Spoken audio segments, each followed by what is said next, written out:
கொண்டு போய் அங்கிருந்து களங்காட்டூர் காட்டுக்குள்ள மாதா காலேஜ் காட்டுக்குள்ள கொண்டு போறாங்க. போலீஸ் 3 பிரிவா பிரிக்கிறாங்க.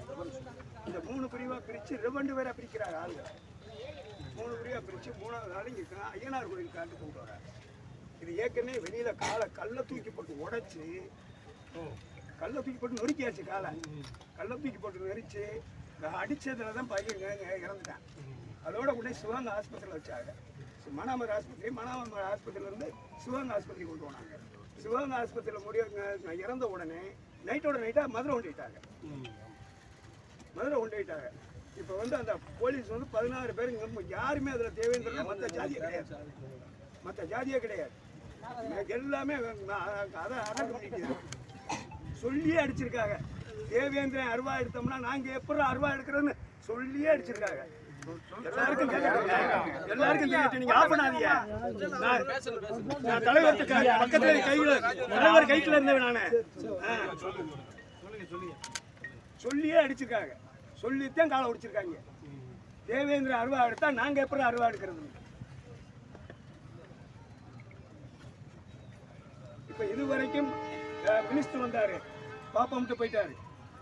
எம்எல்ஏ வந்துச்சு, பாப்பாமட்டு போயிட்டாரு. நகர்மன்ற தலைவர் வந்தாரு, பாப்பாமட்டு போயிட்டாரு. எஸ்பி வந்தாரு, பாப்பாமட்டு போயிட்டாரு. பேசிட்டு வர முடியாது. இது வரைக்கும் எந்த விதமான முடிவும் சொல்லப்படல.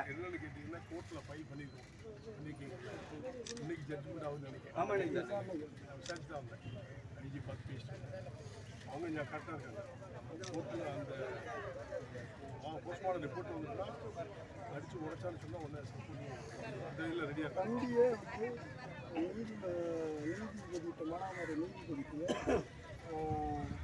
வீடியோ கான்ஃபரன்ஸில் ஆஜர்படுத்தும் போது கால் ஏன் அப்படி உடஞ்சிருக்கு, இது என்ன காயம் கேட்டீங்கன்னா காவல்துறை தான் அடித்து கல்லால் அடித்து கீழே ஒரு கல் வச்சு காலை நடுவில் வச்சு மேலே ஒரு கல் வச்சு அடித்து இந்த இதை காலை ஒடிச்சாங்கன்ற வாக்குமூலம் மானாமரை நீதிபதிக்கே வாக்குமூலம் கொடுத்துருக்காங்க. அதன் பிறகு அங்கேருந்து சிவகங்கையிலேருந்து கொண்டு போய் மதுரை கொண்டு போயிருக்காங்க. மதுரையில் இறந்துருக்காரு. அப்போ இறக்குறதுக்கு முன்னாடியுமே அவங்க அம்மா அன்னைக்கு 7ஆம் தேதி சாயங்காலம் வந்து யாருமே நீங்கள் ஹாஸ்பிட்டல் போய் அவங்க ஸ்டேட்மெண்ட் எடுக்கலையா? நீங்கள் யாரும் பார்க்க விடலை. நீங்கள் கைது பண்ணதுலேருந்து இந்த அவங்க குடும்பத்தை அலக்கழிக்கிறாங்க. ஃபஸ்ட்டு அந்த 6ஆம் தேதி அவங்க அம்மாவை அப்பாவை ஸ்டேஷனுக்கு வர சொல்லிட்டு விசாரிக்கிறவங்க பேரில் பதில் ஃபுல்லாக வச்சுருந்துருக்காங்க. மதியத்துக்கு மேலே அவங்க அம்மாவை அனுப்பிவிட்டாங்க. அவங்க அப்பா வந்து இரவில் தான் அனுப்புகிறாங்க. இரவில் அனுப்பும்போது பிறகு கூட பிடிச்ச அந்த பையனை ஒருத்தனை கூப்பிட்டு வராங்க. ஏன்னா இவர் குகன் அந்த அந்த பையன் எங்கே என் பையன் எங்கே அப்படின்னு கேட்குறாரு. அவர்கிட்ட கூட பேச விடாமல் அவரை கூட்டிகிட்டு போயிட்டு இவரை 9 மணிக்கு அனுப்பி விட்டுறாரு. மறுநாளும் உங்கள் மையன் வந்து ஆஸ்பத்திரியில் இருக்காரு வாங்க, ஸ்டேஷனில் இருக்காரு வாங்க அப்படின்னு சொல்லி அலக்கழிச்சிருக்காரு. சிவகங்கை வாங்க, மானாமரம் வாங்க அப்படின்னு சொல்லிட்டு கடைசியில் மதுரை வாங்கன்னு சொல்லியிருக்காரு. அப்போ மதுரைக்கு சாயங்காலம் போகும்போது தான் அந்த 5 மணியை போல் அவங்க அம்மாவை பார்க்க விட்டுருக்காங்க, சாப்பாடு வாங்கி கொடுத்துருக்காங்க. அப்போ அவர் அம்மாட்டையும் சொல்லியிருக்காரு, என்னை அடிச்சு இப்படி வந்து காலை ஒடிச்சிட்டாங்க. 5 மணிக்கு பேசி ஆமாம். இப்போ அவங்க அம்மா பார்த்துருக்காங்க, அம்மாட்ட சொல்லியிருக்காரு காவல்துறை தான் அடிச்சு என் காலை ஒடிச்சாங்க அப்படின்றத. அம்மா கூட யாருமே விடல. ஒரு 5 நிமிஷம் கூட பேச விடல. அதுக்கு பிறகுதான் இங்கே தெரியும். முதல்ல அவங்க அம்மா நிர்வாகிகள் இருக்காங்க, கூப்பிட்டு இந்த மாதிரி வாங்கன்னு சொன்னா நாங்க பசங்க வந்து வீடியோ எடுத்துப்பாங்கல்ல. அது அவங்க அம்மாவுக்கு அப்பா குடும்ப உறுப்பினர்களுக்கு அந்த விவரம் தெரியல. அவங்க விவரம் தெரிய வேண்டாம்பா. இந்த இறந்த பிறகு இந்த போராட்டம் பண்ணதை அடிச்ச உடனே இதை எடுத்துக்க வேண்டாமா, ஸ்டாண்ட் பண்ணிக்க வேண்டாமா? நீங்க அடிச்ச உடனே இந்த மாதிரி அடிச்சு கொண்டு போயிருக்காங்கன்னு தெரியுதுல. இல்ல நீங்க நிர்வாகிகிட்ட சொல்லிக்கலாம்ல. சொல்லியிருந்தாங்கன்னா நடவடிக்கை எடுத்திருந்தோம்னா சரியா இருந்திருக்கும்ல. 6ஆம் தேதி பிடிக்கும் போது அவங்கள முழுமையான தகவல் அவங்கள்ட்ட சொல்லலாம். அவங்க சொல்ல வேண்டாங்க. நீங்க நிர்வாகிகிட்ட சொன்னா அவங்க வாட்ச் பண்ணுவாங்கல்ல. சொன்னாதான் நம்ம எஃபெக்ட் எடுக்குது. இறப்பு இருந்திருக்காங்கல்ல. அப்போ 7ஆம் தேதி அவரை அடிபட்டதையும் சொல்லியிருக்காரு. இவங்க போலீஸ் தான் காரணம். கோர்ட் வந்து டிசைட் கோர்ட்டுக்கு போனதுனால கோர்ட்டு டிசைட் பண்ணுறது இன்னைக்கு தான் பண்ணுறாங்க. போஸ்ட்மார்ட்டம் ரிப்போர்ட் இன்னைக்கு தான் வரும். வந்துட்டாங்க போஸ்ட்மார்ட்டம் பார்த்து ஐஜி பார்த்து நைட்டாக பார்த்துட்டு தான் நான் வரேன். போஸ்ட்மார்ட்டம் ரிப்போர்ட் இன்னைக்கு வந்த பிறகு போஸ்ட்மார்ட்டம் ரிப்போர்ட்டில் எப்படி கால் முடிஞ்சது தெரியதான் இல்லைலாம் அடிச்சு உடச்சாங்க வரப்போ வந்து இம்மிடியட்லாம் நான் சர்ச் பண்ணுவேன். நீங்கள் யாரும் சமானமாக போயிடக்கூடாது. அதுதான் உங்களுக்கு தெளிவாக இந்த போலீஸ்காரங்க உங்கள்கிட்ட கையெழுத்து வாங்குவாங்க, ட்ரை பண்ணுவாங்க, காலில் கையில் பிடிப்பாங்க. யாரும் எந்த காரணம் ஒரே கருத்தில் இருக்கணும், ஒரே ஒற்றுமையாக இருந்து ஒவ்வொரு கருத்து நீதி கிடைக்கிற வரைக்கும் போராடும். அதே மாதிரி அடிக்கும்போது சாதியை சொல்லி தான் அடிச்சிருக்காங்க. சொன்னாது 1000 சொல்லுவீங்க, சொல்லங்கிறது நமக்கு அது முக்கியம் இல்லை. இறந்தது நம்ம பையன். கூட ஒரு பையன் அவன் 2 பேரை தான் கைது பண்ணாங்க. அந்த பையன் அவனுக்கும் தனியாக கூட்டு வந்து அது கேட்ட உடனே அவங்கள உயிரோட இருக்கையெல்லாம் அண்ணன் கட்டிடலான்னு இப்போ ராம்நாடு ஜெயிலில் போய் பெட்ரோலை போய் பார்க்கணும். அவங்க ஜெயிலில் இருக்காங்க. ராம்நாடு ஜெயிலில் சந்தேகத்தின் பேரில் பிடிச்சதே ஒழிய ஊர்ஜிதமாக பிடிக்கல. இல்லை, அவங்க மேலே என்ன கேஸ் போட்டுருக்காங்க? அவங்க மேலே திருப்போவனத்தில் வந்து வாழ் வச்சு வழிப்பறிக்குள்ள சம்பந்தமே இல்லாத கேஸ். அம்புட்டு ஈரிப்படுத்த இளைஞர்கள் ஒரே காரணம் தேவேந்திரன். ஒரே நேரத்தில் அரெஸ்ட் பண்ணாங்க. ஒரே நேரத்தில் அரெஸ்ட் பண்ணாங்க. ஆமா, ஒரே நேரத்தில் அரெஸ்ட் பண்ணி 3 ஜீப்பில் பிரிச்சுட்டாங்க ஆளுகளை. 2 பேரை தனித்தனியாக பிரிச்சாச்சு.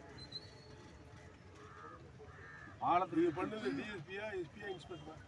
இது தனிப்படை ஒரு டீம் 16 பேர் வந்து சொல்லிட்டாங்க சார். ஆனால் எஸ்பிட்டா கேட்குறோம், அது தனிப்படை மடப்புறம் அஜித் கொலை வழக்குல இருந்து கலைச்சிட்டதா சொல்றீங்க, தமிழ்நாடு முழுவதும் கலைச்சிட்டதா சொல்றீங்க. இந்த இதில் எப்படி தனிப்படை வந்துச்சு? 16 பேர் வந்திருக்காங்க. அந்த ஏரியாவில் உள்ள சிசிடிவி ஃபுட்டேஜ் ஆதாரம் இருக்குது அப்படின்னா போயிட்டாரு பதில் சொல்லாமல். போலீஸ் கண்ட்ரோலில் முதல் விஷயம் மோலஜி பக்கத்தில் போலீஸ். திருப்பவன ஆய்வாளர் வந்து திலீபன், இங்கே உள்ள சார்பு ஆய்வாளர் மானாமரி சார்பாளர்களுடன் இந்த டீம் தான் வந்திருக்காங்க.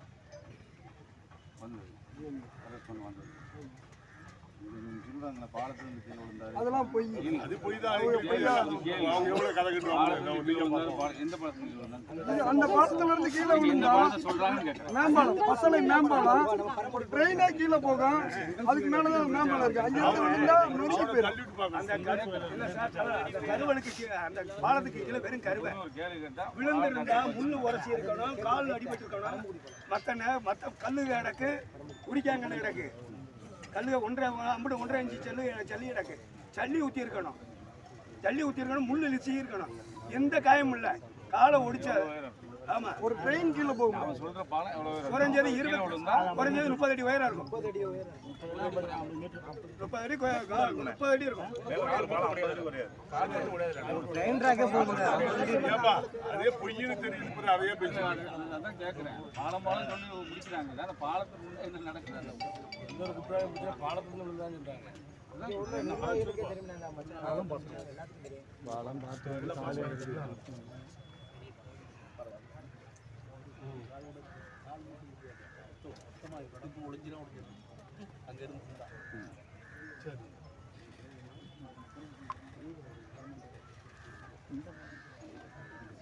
கார் பாஸ் வாங்கிட்டீங்க, உங்களுக்கு எல்லாம் வாங்கிட்டீங்க.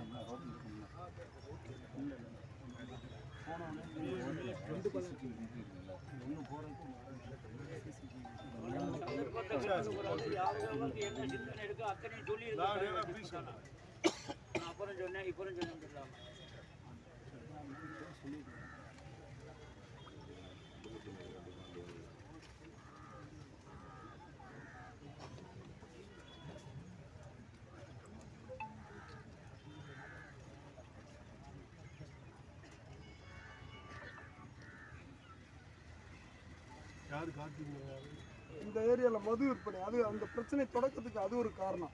கள்ளச்சந்தையில் மது விற்பனை நடத்துகிறாரு. அதை அந்த பசங்க எதிர்த்து கேட்குறாங்க. அந்த மது குடிக்கிறதுல அதில் ஏற்படக்கூடிய முரண்பாடு தான் இன்னைக்கு இந்த கொலை வரைய வந்துருச்சு. ஆனால் காவல்துறை கண்டுக்கிறது இல்லை. பொதுமக்கள், பெண்கள் முதற்கொண்டு அதை கடுமையாக எதிர்த்துருக்காங்க. எதிர்த்தாலும் தொடர்ச்சியாக அவர் நிற்கிறாரு. இப்போ தான் ஒரு 2 நாளாக ஏதோ இங்கே போராட்டம் நடக்கிறதுனால பையன் இதில் வந்து எழுதி இது சாராய கூடவுன்னா கிருஷ்ணராஜ பிரம்மாணி எழுதி வச்சதுக்கு அந்த பையனை தூக்கி போலீஸ் அடிச்சது மாமூல் வாங்கிட்டு பண்றாங்க. பிரச்சனையே போலீஸ் ஸ்டேஷன் மாமூல் கார்த்திக். அவன் என்னாலும் பிள்ளைமாரா போலீஸுக்கு இப்போ வேண்டிய ஆளுக்கு நிறைய இருக்காங்க. உங்களுக்கு வியாபாரம் பண்ணுறதுக்கு கேட்டால் நாங்கள் நீதியான நேர்மையான அரசுங்களா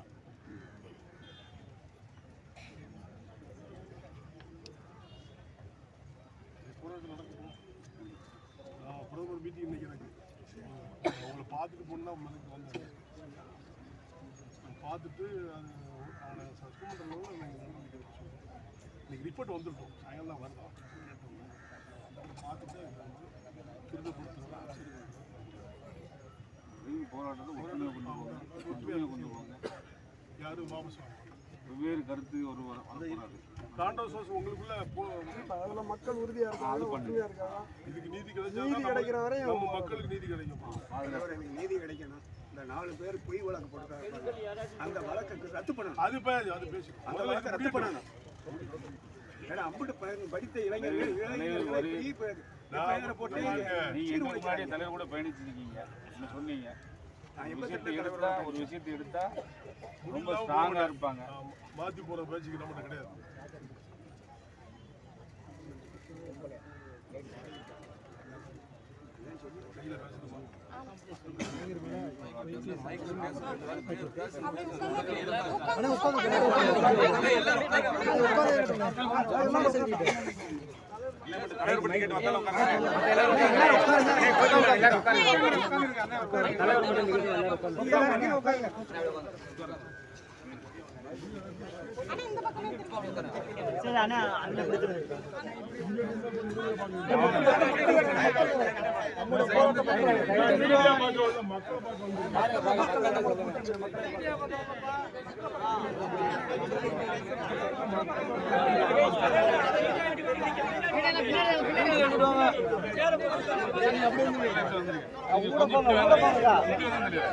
ஊட போங்க